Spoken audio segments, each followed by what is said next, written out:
Hi, I'm Laura Turner, Doctor of Physical Therapy, Certified Functional Strength Coach, owner of Move Better Physical Therapy and Fitness, located here in Westborough, Massachusetts. I wanted to talk to you today about the suspension propulsion exercise that I learned from Gary Ward, who is the author of the book What the Foot, and the main leader of the course Finding Center and Anatomy in Motion. He's on the web everywhere and on social media at Gary Ward, so check him out for lots more information, and I'll leave some info below also. So suspension propulsion, 2 phases of gait. One is when your foot is down in a flat position, all 3 points of contact, first toe, little toe, heel are all in contact with the floor. And propulsion is the back foot at the same time that happens, and that your heel is off. There's 2 points of contact, the big toe and the little toe. They happen simultaneously. So the left foot here, my front foot is in suspension, my back foot is in propulsion. I use this if somebody has so if somebody has limited motion, somebody comes in to see me, I look at what their motion is, look what's missing, and try to add that back in. So if somebody is having trouble flexing and extending the knee, or flexing and extending the ankle or the hip, that might be where I'd start. It also will, in different phases, you'll get different movements through the pelvis, so pelvis and trunk and neck. So your whole body moves when you walk. So depending on what's missing, we'll use this exercise to add that back in.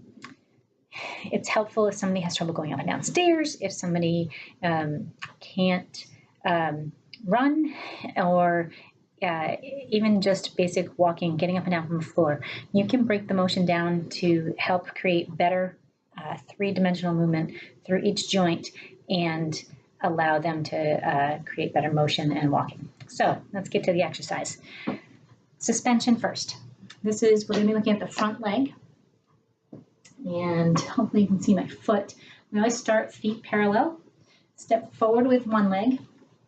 This is the leg that we're working on in suspension, and you're just going to allow your knee, so I start with this knee mostly straight, and allow your knee to bend and flex over the front foot, and then you're going to come out.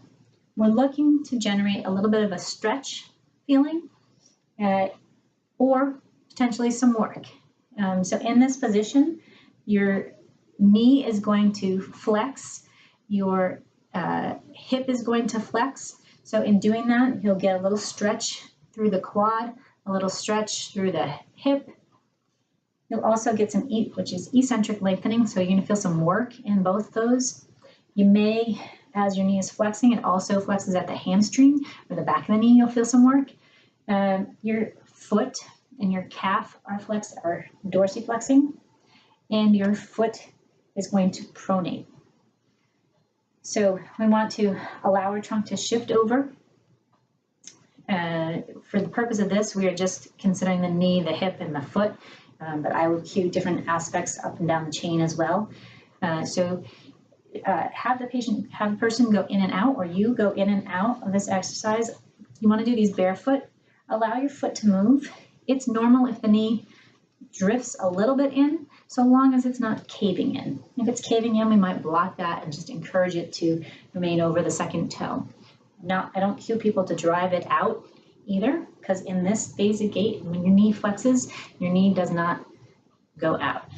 So just allowing it to go. You could get a little wobble. Don't worry about it. It's normal. The knee will, at this point, your femur, your thigh, will adduct, so it kind of comes into the middle, and it's starting to externally rotate, or it's externally rotating, and so is the tibia. So both femur and tibia are externally rotating at this point. Potentially the tibia is externally rotating a little bit more at this point as you then come up into what we call this transition phase, and as the back foot propels off and gets into swing. So this is the only point in gait when your foot is in contact with the floor, is in the suspension, that you get knee flexion. Otherwise, it's extended throughout. The other time that happens is in early swing when your foot comes off the floor, so here. So the second part of the exercise, and I use these as two different exercises. You may or may not have to do both depending on what your particular issue is. We're going to look at the propulsion phase. So for this, we'll come sideways. Your back foot has 2 points of contact, your big toe and your little toe. You're just allowing the front foot to bend. This leg is going to stay straight. Your heel, you're not pushing off, but just allowing your heel to rise off the floor. Probably a little bit, making sure as long as you make sure you keep your big toe and your little toe on the ground. So as you come forward, the back knee will be extending. At the tibia, it's actually going to internally rotate. The hip is extending and externally rotating and abducting. To increase a little bit of that external rotation, you might turn.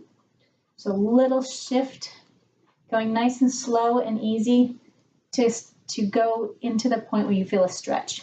For me, I feel a stretch in through my adductors, the front of my thigh, my hip flexors, and as I extend my thigh, I get a little bit more, might get a little bit work in through the glute.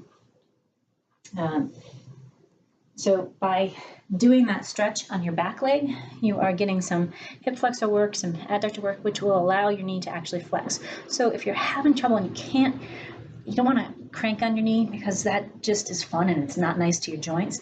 So if you can't get a good stretch by flexing on the front leg, you might try extending the leg more and encouraging that and getting that eccentric length through the quad, through the hip flexor, maintaining that, allowing your foot to supinate and maintaining those 2 points of contact in the back, getting the extension at the knee to then allow that to flex and come out of that bent position.